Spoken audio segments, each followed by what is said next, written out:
अब है इसमें अगला अनुच्छेद। यह सही है कि कुछ इन दिनों कुछ ऐसा माहौल बना, जो कि आप पहले हम पढ़ा चुके हैं। इसमें लेखक का कहना है कि पहले ईमानदार और मेहनती व्यक्ति सफलता प्राप्त करते थे। हमारे शुरू में ऐसा हुआ था, भाई जो ईमानदार है, मेहनती, उसको लोग बड़ी तारीफ करते थे कि भाई बड़ा अच्छा व्यक्ति है, और उसको सभी पसंद करते थे और काम भी दिया करते थे।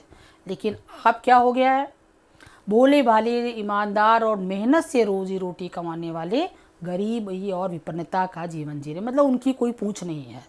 दूसरी तरफ झूठ और धोखे का सहारा लेकर रोजगार करने वाले व्यक्तियों को सभी सुख प्राप्त हो रहे हैं। देखो बच्चों, ये निराशा का कारण बता रहे हैं आचार्य प्रसाद द्विवेदी जी कि आज का व्यक्ति क्यों हमारा भारतीय समाज निराश हो रहा। एक तो आरोप प्रत्यारोप भी जुटा हुआ है, दूसरा वो देख रहे हैं सामने कि ईमानदार और मेहनती व्यक्ति को जो है वो उतने वैभव नहीं मिल पा रहे हैं जितने कि झूठ और फरेब का रोजगार करने वालों को मिल रहे हैं। ईमानदार जो है, वो जो आदमी ईमानदार बने रहना चाहता है उसको लोग मूर्ख समझते हैं। जैसे कहा जाए कि अच्छा तुम सच बोल के आ गए, कहने का मतलब है कि जो अपनी चतुराई से और झूठ बोल करके काम बना लाता है वो आज के समाज में सबसे अच्छा माना जाता है, और ईमानदारी की राह पर चलने वाला व्यक्ति को आज के समाज मूर्ख समझने लगा है। ऐसा माना जाता है कि जिसके पास गलत कार्य से धन कमाने का कोई रास्ता नहीं है वही सच्चे और ईमानदार बने हुए हैं। झूठ और फरेब से धन कमाते समय जीवन मूल्यों के बारे में कोई नहीं सोचता है।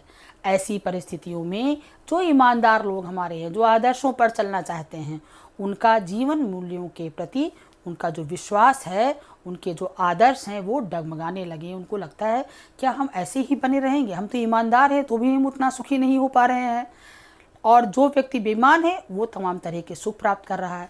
तो इसके कारण अच्छे समाज में, हमारी ईमानदार और मेहनती समाज में निराशा व्याप्त हो रही है। बच्चों, अब हम पढ़ते हैं अगला अनुच्छेद। परंतु ऊपर ऊपर से जो कुछ भी दिखाई दे रहा है वह बहुत ही हाल में मनुष्य निर्मित, मानव निर्मित नीतियों और त्रुटियों की देन है। सदा मनुष्य बुद्धि नई परिस्थितियों का सामना करने के लिए नए सामाजिक विधि निषेधों को बनाती है। उनके ठीक साबित न होने पर नए सामाजिक नियम बनाए जाते हैं, पर सभी नियम सभी के लिए सुखकर नहीं होते। सामाजिक कायदे कानून कभी कभी युग युग से परीक्षित आदर्शों से टकराते हैं। इससे ऊपरी सतह आलोड़ित भी होती है। ये आगे भी है, हुआ है और आगे भी होगा। उसे देखकर हताश हो जाना ठीक नहीं है। कठिन शब्दों के अर्थ बच्चों जान लेते हैं। त्रुटियां अर्थात गलतियां। विधि निषेध, विधि निषेध का मतलब नियम जिसमें कि हमें क्या करना चाहिए और क्या नहीं करना चाहिए, करने और न करने के नियम। परीक्षित, जिसका परीक्षण किया जा चुका है। आलोड़ित अर्थात उथल पुथल, और हताश का मतलब है निराश। अब बच्चों हम इसका भावार्थ जान लेते हैं। इसमें उन्होंने बताया है कि जो हमारे समाज में जो नियम हैं वो सामाजिक नियम बनाए जाते हैं। मनुष्य के द्वारा जो सामाजिक नियम बनाए जाते हैं वो सभी के लिए अच्छे नहीं होते हैं। लेखक का तात्पर्य है कि ये जो आज की समस्या जो पैदा हो गई है, ये समस्या मानव निर्मित त्रुटियों की देन है। जो मनुष्य के द्वारा बनाए गए नियम हैं उन्हीं की गलतियों की देन है। क्योंकि नियम कानून तो सबके लिए बनाए जाते हैं, लेकिन किसी व्यक्ति के लिए वो नियम अच्छे होते हैं और किसी नियम के लिए व्यक्ति वो नियम खराब होते हैं। तो जिन व्यक्तियों के लिए नियम वो सुखकर नहीं होते हैं, जिन नियमों से जिन व्यक्तियों को सुख नहीं प्राप्त होता है, वो उन नियमों को नहीं मानते हैं। ऐसी स्थिति में हमारे महान आदर्शों और मूल्यों को मनुष्य के द्वारा बनाए गए नियमों से टकराना पड़ता है। बच्चों, इन्होंने कहा ना कि सामाजिक कायदे कानून कभी कभी युग परीक्षित आदर्शों से टकराते हैं। बच्चों, नियम और हमारी प्राचीन परंपराओं में अंतर है।